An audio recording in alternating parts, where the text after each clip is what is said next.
Craig, let's start with Foot Locker. What a day.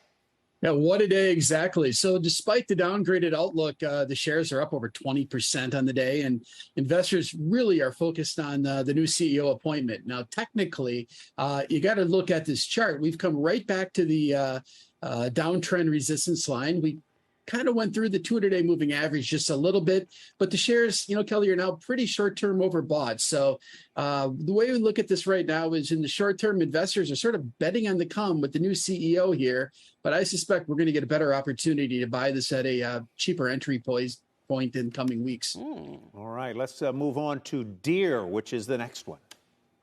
In terms of Deere, the price action quite encouraging after the earnings print and the guide down. But again, we're a little bit short-term overbought. This would be a stock that I would sort of fade in here right now. Had a great opportunity to talk to our options desk, and writing some calls around the $400 range would make some sense. So for us, write some calls, fade the stock. We'll get an opportunity to buy it again at a lower price in here.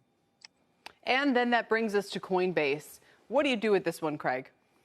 Well, this is one that I think it's a very interesting stock. I've liked the stock for quite some time. Yes, it's gone lower, but now let's just look at the recent price action.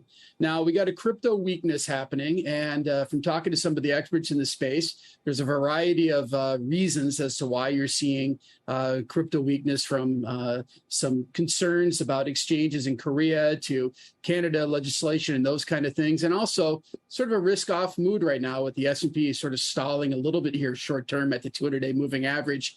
But technically, I kind of like the price action. Looks like a short-term sort of bottom getting hammered out. We've gotten right back to that slightly above the 50-day moving average. And from my perspective, I'd be a buyer of it down here from my perspective. So let me get a quick question in. I mean, we see Foot Locker going up 20% on the day on news, but a lot of the talk this week has been Bed Bath & Beyond and other meme stocks. How do you think about those, Craig? Or do you even bother thinking about them? No, I think about them. I get questions about these meme stocks on a regular basis. And from my perspective, I just don't want to chase some of these names.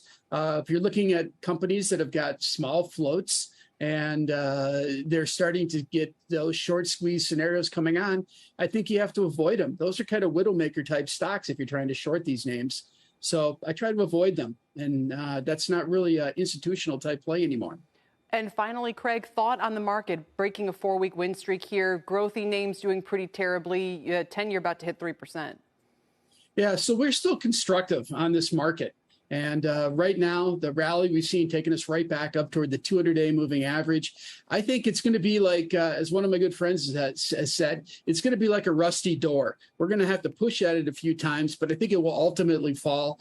And again, I'll just tell you, we've got a 47.75 year-end objective. I think we're going to reach that. And the breadth thrust that we're seeing in this market remains terrific. And it's not at any sort of indication of stalling out at this point in time. So we're a buyer on these little dips of and pullbacks here in the market right now, Kelly. Whoa, 47. Right, 4,700. A nice move. Craig, thanks very much. We appreciate it. Thank you. Craig Johnson.